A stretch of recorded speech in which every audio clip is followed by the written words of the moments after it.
Boxing Talk. Good morning, everybody. All right, so on my way home, the last day and a half was crazy, but video. I'll talk about that in a separate video. I want to talk some boxing. All right, and this stream we're going to talk about Adrian Broner and how everybody is coming after Adrian Broner, basically saying that they don't believe in what else is new. But we know where that come from. And then we're going to talk about Usyk and Anthony Joshua, and then get in some other things, get in some other talk, maybe about some stuff. So if people want to have some open dialogue about some boxing stuff, maybe I'll do that, do some stuff where I answer questions and speak on certain stuff. But we'll see what's up. But all right, man. So we getting close to Anthony Joshua versus Usyk, and then they got two fights going on. They got Anthony Joshua. I mean, two cards going on. You got Anthony Joshua versus Usyk in the rematch, and then in San Diego, a fight I'll be attending. You got Noravate. He'll be fighting, and then Nico Ali will be on the undercard. So that fight is going down to San Diego. So I'll be in San Diego this weekend covering that fight. And you guys know me, Town Footage. That's the name. It should be, instead of Town Business, it should be Town Footage, because I'm always putting up a lot of footage. You know what I'm saying? When I cover a fight, I work really hard, to give you guys, the best footage I can. And like I said, I do rapid fire. I like to move around. I don't like to be all in these dudes' faces. But once again, I can tell you, I did it. Another groundbreaking, you know what I'm saying, video. I'm actually the first boxing channel to get an actual, comment from Red owner Mark Davis, who attends a lot of fights. And I was the only one that get him to answer a question. It was somebody that came after me, but I got him first though. So that's cool. But once again, town business is always the one paving the way. Because keep in mind, I was the very first reporter to get an interview with Freeway Rick Ross. Then everybody else started doing interviews with him. I was one of the very first people. I was the first one that got an interview with Freeway Rick Ross. Long before everybody's did. But it's cool. I'm not Little Richard. I'm not looking for no credit. I ain't looking for none of that stuff. But I'm giving myself credit. But anyway, looking forward to that fight, man. I'm looking forward to both cards. I'm gonna try to, I'm gonna just bring my computer with me, and I'll just, see can I find the stream of that fight while I'm in San Diego. And I'm gonna be looking forward to the card of San Diego. Haven't been to San Diego in quite a while, so it's gonna be interesting to see how San Diego looks now versus 15 years ago. So I have been there in a while, so I'm looking forward to it. The winner of Usyk and Andy, you know what I'm saying, and Anthony Joshua, I think they should be in line to get a showdown with Deontay Wilder eventually. I think what's gonna happen is, I think the right thing to do is to Fury officially give up the WBC strap. I think that's the right thing to do, because Tyson Fury has retired yet again, and Mauricio Sullivan, he really gives the other more leeway than he does the brothers. So I think Tyson Fury needs to relinquish the belt, and I think they need to move right away, because what they can do is they can make Deontay Wilder versus Helenius eliminator bout, and then as well as Ortiz Ruiz. And the winner of those two fights, they fight, basically for the vacant WBC strap. And then the winner of that fight gets the winner of Anthony Joshua Usyk too. I mean, for basically everything, for undisputed. Makes a lot of sense, right? But it probably won't happen. Probably won't happen. Because that's how it is with all the politics involved in boxing. Like I say, you always end up pulling your hair because you can't get the fights that you want to see made, as usual. You can't get Tank to fight somebody of significance, and it's looking like Lomachenko is going to duck Devin Haney. It appears everybody seems to duck Devin Haney for a guy that can't punch, according to everybody. Nobody wants to get in the ring with him. And I don't want to hear this stuff about he's boring and all that kind of stuff. That is super cap. Not trying to hear it. Don't even try it. I mean, for a guy, like I said, that's supposed to not have no punching power, why is there hesitation to get in the ring with this dude? But I guess the way he whooped on Kambosos, I mean, it was just a one-sided fight. And Teofimo's pops told another reporter, he basically said they'll fight Devin Haney in like 5 years. Damn, man. What? That don't even, 5 years. Like, I was like, wow. But that's what we got right now. That's how boxing is. The best don't want to fight the best no more. They're very selective of who they fight. And Devin Haney versus Teofimo Lopez could get made with ease. That's an easy fight to make. But, we won't get it because that's just how damn boxing is now. I've never seen this before in my life. They say this dude who don't punch hard, who supposed to have a suspect chin, but you can't get nobody to get in the ring with this dude. Teofimo Lopez fits. And I think the way Teofimo Lopez loads up and lunges towards people, I think that would cost him dearly versus Devin Haney. I think Devin Haney would end up putting Teofimo on his ass. I think he would time him and catch him when he does that. Like I said before, Devin Haney hasn't grown into his man strength yet.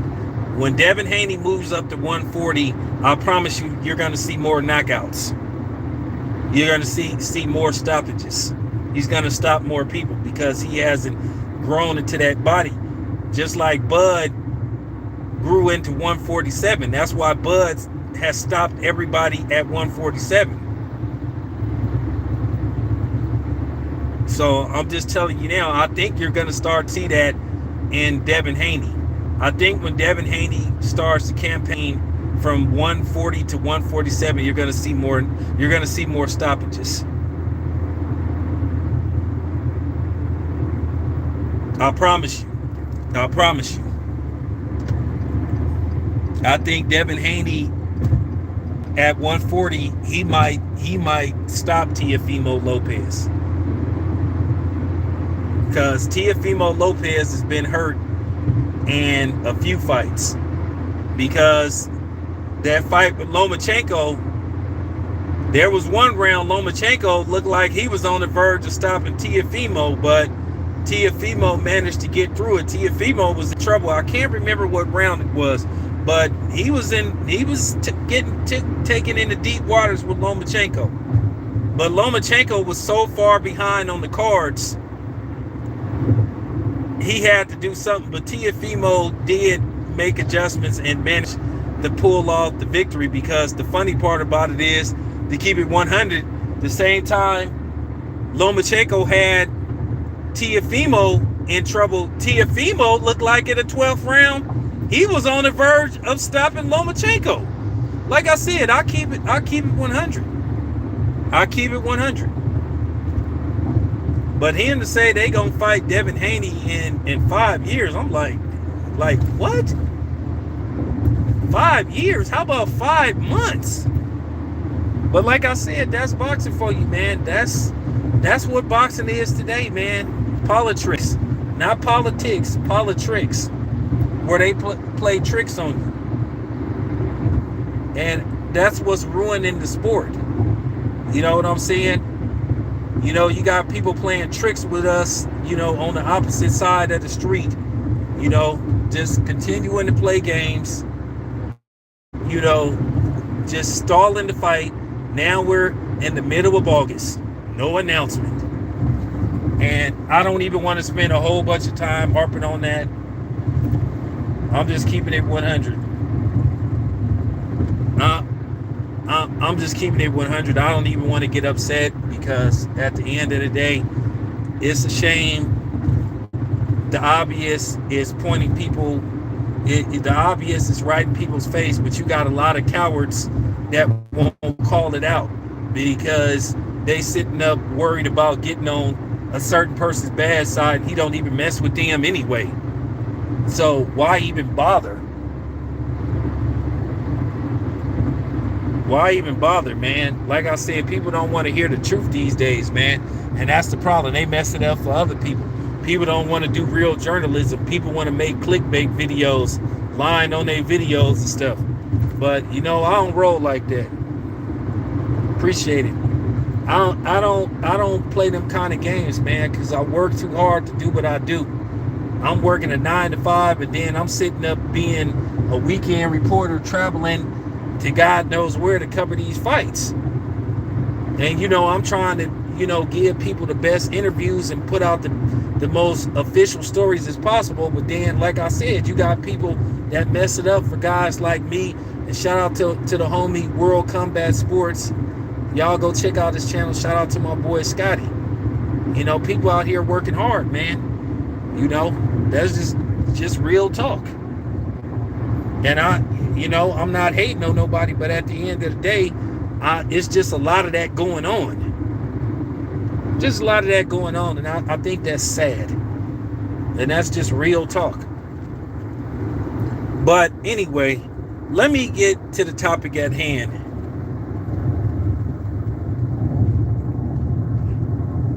I gotta talk about what's going on with Adrian Broner.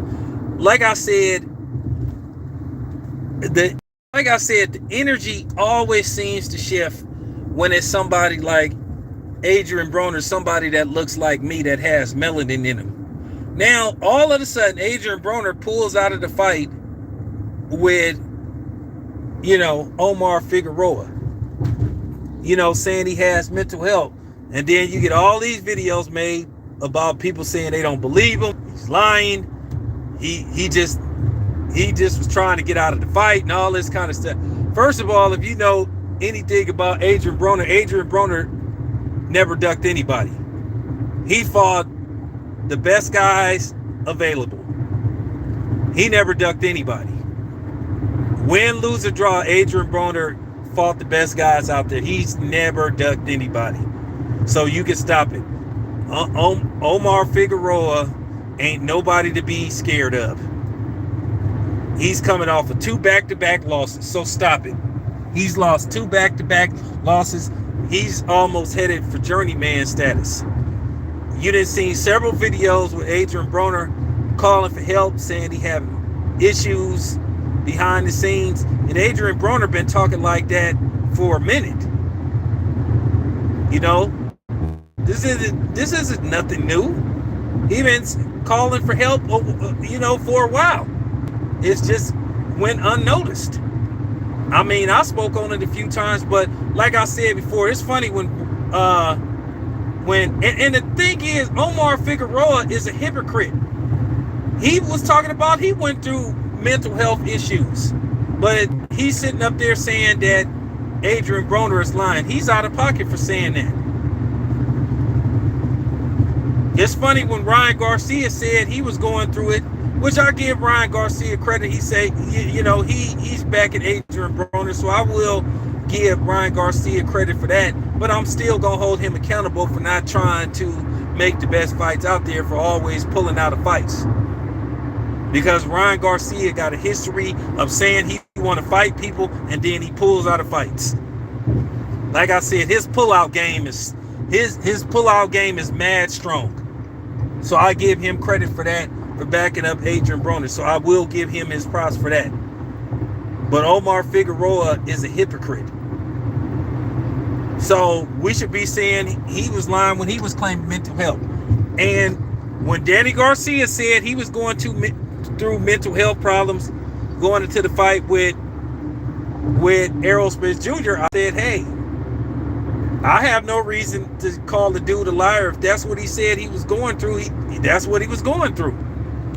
Now, of course, you know, some of the Spence brigade got mad and said Danny Garcia is making excuses. Maybe, maybe not. But at the end of the day, 2020 was a tough year for everybody. It was crazy.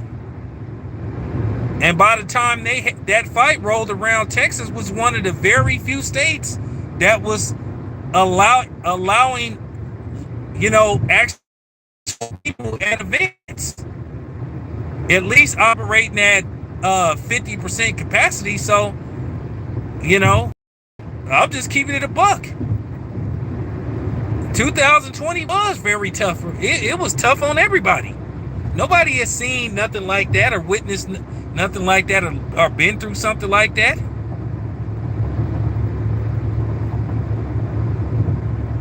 You know? So it could be something to it. But you got people, of course, from the Mayonnaise Nation and other people questioning Adrian Broner. You know, people act like it's impossible for black people to go through stuff. I think more black people go through mental health than what we want to talk about. Because I gotta keep it 100. There's a lot of black people I know that I think ain't wrapped too tight. Some of them on YouTube. Some of them is in the industry. So I'm just keeping it 100. I think people like Cynthia G is going through mental health. I think Cynthia G need to go see a shrink.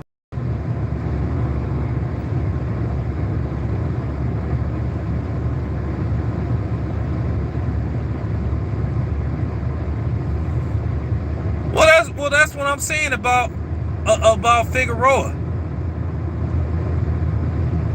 That dude ain't got no room to question somebody, you know, when they say something. Like I said, I have no reason to call Adrian Broner a liar. It could be possible. But for people to just pile on this dude and say he lied, that just shows you how they get down. That just shows you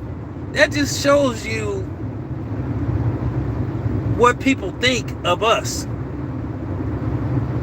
It's impossible for us to go through. Hey, like I said, it's impossible for us to go through anything. You know, it's a figment of our imagination. We just sit up there making up stuff because it's the thing to do. Like I said, who in the hell would be scared of Omar Figueroa? Adrian Broner have fought way tougher opponents than that dude. You know, that man ain't never, when I say Adrian Broner ain't never ducked nobody, Adrian Broner ain't never ducked nobody. Adrian Broner is documented for just a lot of different issues, from his money with PC to just issues. He's had quite a few incidents outside of boxing, which I care. You don't think all that could lead to you having a mental breakdown? You guys have to understand, scandal being a celebrity. You know, that's just the honest to God truth. Some people cannot handle being a celebrity, being in the public eye. That's been proven time and time again that people can't handle that. So like I said before, I have no reason not to believe Adrian Broner. I think he is going through mental health. But they already got a replacement. They got Lipinus, which that may be a tougher. Figueroa, he still can crack. So that's gonna be an interesting fight. But Figueroa should be able to pull this off, because if he loses to a dude that got like basically literally 5 days notice,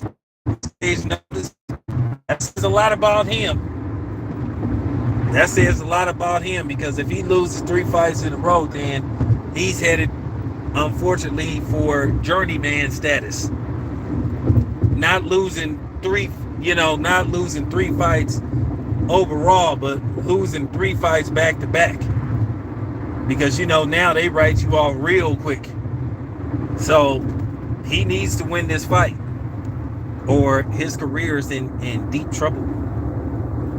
He gonna be considered an official journeyman. But like I said, he's being a hypocrite for sitting up there trying to question somebody else's mental stability. That's real talk. You have to understand, boxing do take a lot out of you. You fight, you get punched, and you punch people for a living. You get to issue out punishment, and then you have to take punishment. Like, this is a dangerous game. One punch could alter your life forever, or take your life. So you got to have the right mental state when you go into a boxing ring every time, or no matter how many times you done it. So that's just real talk. But anyway, wanted to get this stream in. Appreciate y'all listening. Be back with more heat. I'm out.